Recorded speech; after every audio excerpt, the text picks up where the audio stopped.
Video हम CTRV के डिफ़ेक्ट्स के बारे में बातचीत करने जा रहे हैं। तो सबसे पहले हम CTRV के कुछ पार्ट्स देखते हैं और उसके बाद हम डिफ़ेक्ट्स की बात करेंगे।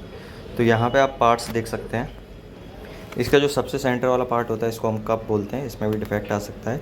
और कप बेसिकली हाउसिंग होता है किसके लिए, ये कॉन स्पेशल होता है इसके बीच में, बीचों बीच में, और दोनों तरफ कॉन लगे होते हैं। ये बेसिकली जो कॉन है ये आप देखें कार्ट्रिज है और इसके अंदर रोलर्स हैं। इसको केज बोलते हैं और केज के अंदर इस तरह के रोलर्स लगे हुए हैं। ठीक है, फिर आप दूसरी तरफ देखेंगे, यहाँ पे ये आप सील देख सकते हैं, दोनों तरफ सील लगी होती है जो कि जो लुब्रिकेटिंग ऑयल है उसको बाहर निकलने से प्रिवेंट करता है। फिर ये सील बियर रिंग लगा होता है दोनों तरफ, और इधर फिर आपका बैकिंग रिंग लगा होता है, और फिर यहाँ पे एक्सल एंड कैप लगा होता है और इस पर एंड कैप स्क्रू लगे होते हैं। एक्सल एंड कैप लगा होता है, फिर लॉकिंग प्लेट लगी होती है, लॉकिंग प्लेट के बाद स्क्रू लगे होते हैं। तो यदि हम पार्ट्स को रिवाइज करना चाहें तो सबसे सेंटर में कौन सा पार्ट होगा, सेंटर में हो गया कप। उसके दोनों बाजू में क्या होते हैं, कॉन लगे होते हैं, और कॉन के बीच में क्या लगा होता है, कॉन स्पेशर लगा होता है। फिर उसके दोनों तरफ क्या होता है, सील लगी होती हैं, जो कॉन है उसके बाद सील लगी होती हैं, और सील के बाद सील बियर रिंग लगा होता है। ठीक है, फिर आपका एक तरफ जो बाहर वाला हिस्सा होता है वहाँ पे सील बियर ये, फिर उसके बाद एक्सल एंड कैप लगा होता है, एक्सल एंड कैप के ऊपर लॉकिंग प्लेट लगी होती है, लॉकिंग प्लेट के ऊपर कैप स्क्रू लगे होते हैं, और दूसरी तरफ बैकिंग रिंग लगा होता है। अब देखिए इसमें क्या क्या डिफेक्ट्स होते हैं उसके बारे में थोड़ा देखते हैं।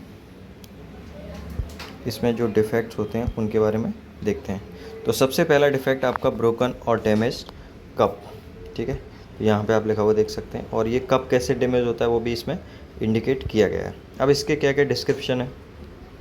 आउटर जो कप होता है वो कुछ क्रैक्स शो करता है, स्कोरिंग, स्पेलिंग और या फिजिकल ब्रेकेज, ये इंडिकेशन होता है कि आपका कप ब्रोकन है। अब इसके क्या क्या कॉजेज़ होते हैं वो देखेंगे। तो प्रॉपर इंस्टॉलेशन और हैंडलिंग है ना। कभी कभार क्या होता है, जो आप व्हील्स होते हैं, ठीक है, एक्सेल के साथ व्हील होते हैं, तो व्हील को प्रॉपरली हैंडल नहीं करते हैं तो वो एक दूसरे से टकराते हैं, उसकी वजह से भी ये कप टूट सकता है। कंटामिनेशन वाली डर्ट और मेटल पार्टिकल्स वगैरह जा सकते हैं इसमें। ठीक है, और जिसकी वजह से फ्रिक्शन की वजह से ये हो सकता है। ओवरलोडिंग और मिसअलाइनमेंट, इसका अलाइनमेंट प्रॉपर होना चाहिए, यदि अलाइनमेंट प्रॉपर नहीं है तो उसकी वजह से भी ये कप टूट सकता है, अनइवन डिस्ट्रीब्यूशन ऑफ लोड की वजह से। अब इसके इफ़ेक्ट क्या होते हैं, अनइवन रोलर मूवमेंट हो सकता है, नॉइज़ और वाइब्रेशन हो सकता है, यदि इस तरह का यदि ब्रेकेज हो गया, इसमें कोई डिफेक्ट आ गया, और प्रीमेच्योर बियरिंग फेलियर होता है, मतलब जो शेड्यूल टाइम होता है उससे पहले ये फेल हो सकता है। फिर सेकंड्स और इम्पोर्टेंट है, फिर है कैप स्क्रू और लूज़। कैप स्क्रू लूज़ हो सकते हैं या मिसिंग हो सकते हैं, जैसे आप यहाँ पे देख सकते हैं, ये जो हैं 3 ये कैप स्क्रू लगे होते हैं, इनको 50 और 58 kg मीटर टॉर्क से कसा जाता है, ये ई और के टाइप में। ठीक है, तो ये स्क्रू मिसिंग हो सकता है या लूज़ हो सकता है।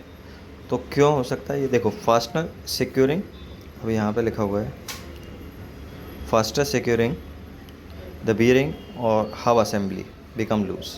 ठीक है, तो यही बेसिकली ये फास्टनर होता है जो कि बियरिंग असेंबली को उसी की जगह पर रखता है, और ये मिसिंग हो सकता है, डैमेज हो सकता है। कैसे हो सकता है, इम्प्रॉपर टॉर्क, जब हमने टाइट किया तो जो भी उसमें रिक्वायर्ड टॉर्क है उतना अप्लाई नहीं किया, उसकी वजह से भी ये निकल सकता है। कंटिन्यूस वाइब्रेशन और लोड साइकिल्स की वजह से क्या होता है, हो सकता है over the period of time ये लूज़ हो सकता है, और लूज़ होके निकल भी सकता है। तो रोल इन रोल आउट में भी इस चीज़ को देखा जाता है। तो अब इसके क्या क्या इफेक्ट हो सकते हैं, बियरिंग यदि ये निकल गया तो उसकी वजह से क्या हो सकता है, बियरिंग मिस अलाइनमेंट हो सकता है, बॉबलिंग ऑफ व्हील हो सकती है, अनसेफ रनिंग कंडीशन होगी। ठीक है, तो ये 2 डिफेक्ट हो गए। अब इसमें तीसरा जो डिफेक्ट है वो तीसरा डिफेक्ट है आपका, ये तीसरा डिफेक्ट है आपका ग्रीज ऊजिंग। ग्रीज ऊजिंग का मतलब होता है कि ग्रीज बाहर निकलना, और ख़ासकर ब्लैक कलर की, नॉर्मल कलर इसका ब्राउन जैसा होता है, लेकिन ग्रीज ऊजिंग होगी तो उसमें इसका जो ग्रीज एक तरह से जल जाती है, और उसकी वजह से इसका जो कलर है वो कैसा हो जाता है, ब्लैक हो जाता है, जैसे आप यहाँ पे देख सकते हैं। ठीक है, तो ये इसके क्या क्या डिस्क्रिप्शन दिया हुआ है। Grease leaks from the bearing seal. ठीक है, सील की वजह से वैसे वो बाहर नहीं निकलती, लेकिन सील लूज़ होगी या कुछ डिफेक्ट होंगे तो उसकी वजह से बाहर निकल सकता है। और एक्सिस ग्रीस फिलिंग, यदि आपने जो रिक्वायर्ड अमाउंट होता है उससे ज़्यादा ग्रीस की फिलिंग कर दी तो भी, चूँकि ज़्यादा अमाउंट में ग्रीस होगी तो भी बाहर निकल सकता है। तो इसके क्या क्या कॉजेज़ हैं ओवर लुब्रिकेशन, डैमेज और वॉर, ग्रीस सील यदि आपका ख़राब होगा तो भी ग्रीस बाहर निकल सकता है। हाई ऑपरेटिंग टेम्परेचर होगा तो ग्रीस का एक्सपेंशन होगा, एक्सपेंशन से क्वांटिटी बढ़ेगी और क्वांटिटी बढ़ने से बाहर निकल सकता है। फिर इसके क्या क्या इफेक्ट है, ये ग्रीस बाहर निकलेगा तो डर्ट और डेब्रिस को अट्रैक्ट करता है, चिपका लेगा उसको, और ये फिर ये अंदर जाएंगे डर्ट और डस्ट तो बियरिंग को कंटामिनेट करेंगे जिससे जल्दी फेल हो जाएगा। तो accelerated wear and overheating. फिर अगला इसमें आप देखोगे, अगला है shining on the outer cup. ठीक है, जो बियरिंग का आउटर कप होता है उसके ऊपर शाइनिंग इस तरह से आ सकती है जैसे आप यहाँ पे देख रहे हैं। तो बिकम पॉलिश्ड और शाइनिंग क्यों होगा, मेटल टू मेटल कांटेक्ट। इसके ऊपर क्या होता है, इसके ऊपर आपका अडेप्टर होता है, ठीक है, तो उसकी वजह से ज़्यादा फ्रिक्शन की वजह से ये हो सकता है। Indicate bear and fitting can lead to spelling और क्रैकिंग। ठीक है, इसके बाद अगला जो डिफेक्ट है वो लूज बैकिंग रिंग। ये यहाँ पे आप जो देख रहे हो ये बैकिंग रिंग है, ये लगा हुआ है। बैकिंग रिंग लूज़ हो सकती है, डिस्प्लेस हो सकती है। यहाँ पे दिया हुआ है क्या क्या कॉजेज़ हैं वो दिया हुआ है इसमें।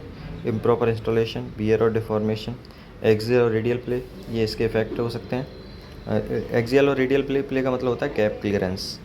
बियरिंग में अलाइनमेंट हो सकता है, अनइवन बियर और नॉइज हो सकता है।